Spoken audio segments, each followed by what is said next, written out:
یا اللہ یا رحمان یا رحیم۔ السلام علیکم ورحمۃ اللہ وبرکاتہ۔ آپ دیکھ رہے ہیں علم دین حسن چینل اور میں ہوں سلمان قاسمی۔ لا تحزن کی 7ویں سیریز چل رہی ہے، تو آئیے آج کا عنوان ہے کہ اپنے اوقات کو کس طریقے سے قیمتی بنائیں۔ بعض مرتبہ بعض انسان خالی اوقات میں اپنے آپ کو سوچنے میں لگا دیتے ہیں، جس کی وجہ سے ماضی، حال اور مستقبل کی فائلیں ان کے سامنے کھل کر آ جاتی ہیں، پھر بڑی بڑی پریشانیوں کا شکار ہو جاتے ہیں اور اپنے قیمتی اوقات کو ضائع کر دیتے ہیں۔ تو آج کا عنوان ہے کہ خالی نہ بیٹھیں اور اپنے اوقات کو قیمتی بنائیں۔ جو خالی بیٹھتے ہیں وہ افواہ باز ہوتے ہیں، ایک کی بات دوسری جگہ لگانا، دوسرے کی تیسری جگہ لگانا، کیونکہ ان کے پاس بہت سارا خالی وقت پڑا ہوا رہتا ہے۔ دماغ اور ذہن بٹے ہوئے رہتے ہیں، دماغ منتشر رہتا ہے، پھر کامیابی حاصل کرنا ان کے لیے بہت مشکل ہو جاتا ہے۔ پھر ایسے لوگوں کو ناکامی سے بڑی خوشی ہوتی ہے، کامیابی ان کے قدموں کو چومتی نہیں بلکہ ان سے کون سو دور ہو جاتی ہے۔ باری تعالیٰ کا ارشاد ہے، رضوا بأن یکونوا مع الخوالف، یہ لوگ پیچھے رہنے والے اور ناکام لوگوں کے ساتھ رہنے پر راضی ہو چکے ہیں۔ ہمارے حضرت فرمایا کرتے تھے کہ بیکاری سب سے بڑی بیماری ہے۔ آج ہمارے نوجوان اپنے قیمتی اوقات کو ضائع کر دیتے ہیں۔ بیکاری نہایت خطرناک ہے، اور جو ذہن خالی اوقات ضائع کر دیتے ہیں، شیطان اس کا مسکن بنا لیتا ہے۔ شیطان ذہن کو اپنا کنٹرول میں رکھتا ہے، پھر شیطان جس طرف اشارہ کرتا ہے اس طرف بھاگ نکلتا ہے۔ آئیے اس کا علاج پھر کیا ہے؟ اس کا علاج یہی ہے کہ ہم بیکار چیزوں میں پڑے بغیر اپنے اوقات کو کام میں لائیں۔ جیسا کہ اکثر پوچھا جاتا ہے کہ کام میں لگنے کے لیے بڑی سستی ہو رہی ہے۔ سستی کا علاج چستی کے علاوہ کچھ نہیں، کہ آپ اپنے آپ کو ایک مرتبہ جھٹک کر اٹھ جائیے، پھر دیکھیے کہ سستی ختم ہو جاتی ہے۔ اسی طرح آپ اپنے آپ کو مصروف رکھنا چاہتے ہیں، مشغول رکھنا چاہتے ہیں، لیکن زندگی میں آپ بیکار کام کر رہے ہیں، تو ایک مرتبہ ٹھان لیجئے کہ مجھے بیکار کام میں نہیں لگنا چاہیے اور گولڈن چانس زندگی اور لائف کو قیمتی بنانا ہے۔ پھر آپ کا ارادہ آپ کو صحیح راستے پر لگائے گا۔ آپ اپنے آپ کو مصروف کس طریقے سے رکھ سکتے ہیں؟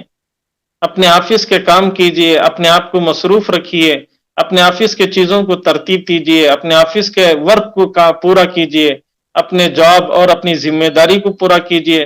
جب یہ ذمہ داری کے کام ہو چکے ہیں تو دوسروں کے کام آئیے، دوسروں کے کاموں میں ہاتھ بٹائیے، پھر دیکھیے کہ آپ کو خالی اوقات ہی نہیں ملیں گے، آپ اپنے آپ کو مصروف ہی پائیں گے۔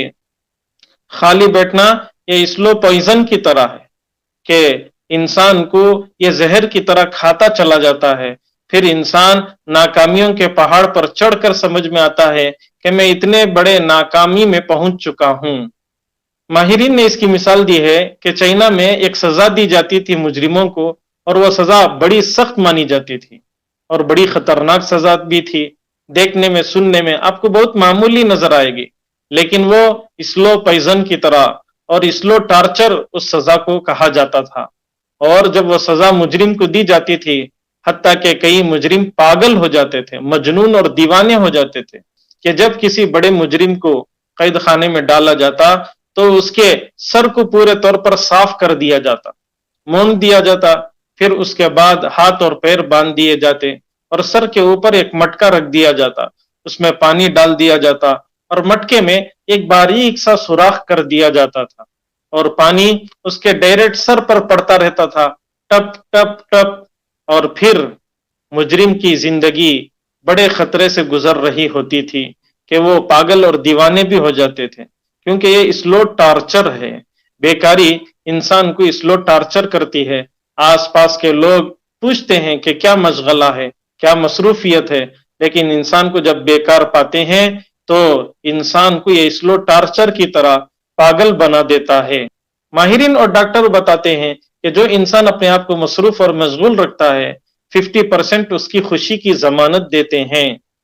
کیا آپ لوگ دیکھتے نہیں کہ کسان اور مزدور اور قلی کا کام کرنے والے اپنے اوپر بڑے سے بڑا بوجھ اٹھاتے ہیں، اپنے آپ کو مشغول رکھتے ہیں، مصروف رکھتے ہیں، پھر دیکھیے کہ جب یہ رات کو جاتے ہیں بستر پر جانے سے پہلے پہلے نیند ان کے آنکھوں میں سجی رہتی ہے، لیکن دوسری طرف وہ نوجوان جو اپنے آپ کو بیکاری میں لگا دیتے ہیں، نیندیں ان کی اڑ جاتی ہیں اور رات کے پہر میں یہ اپنی آنکھوں سے آنسو پوچھ رہے ہوتے ہیں۔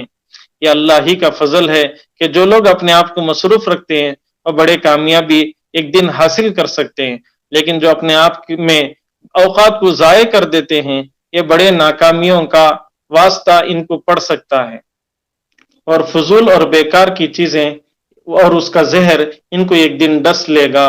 بس اللہ سے دعا فرمائیں اللہ مجھے اور آپ سب کو مصروف رہنے اور اپنے اپنے کام میں لگن اور شوق کے ساتھ لگے رہنے کی توفیق نصیب فرمائے، فضول اور بیکار کی چیزوں میں اپنے اوقات کو ضائع کرنے سے حفاظت فرمائے۔ تو عزیزوں، آج یہ عنوان تھا کہ اپنے اوقات کو کس طریقے سے ہم قیمتی بنا سکتے ہیں۔ اگر پسند آیا ہو تو دوسرے نوجوانوں اور دوسرے احباب تک اس کو شیئر کریں۔ اللہ ہم سب کے ساتھ فضل کا، کرم کا، عافیت کا معاملہ فرمائے۔ السلام علیکم ورحمۃ اللہ وبرکاتہ۔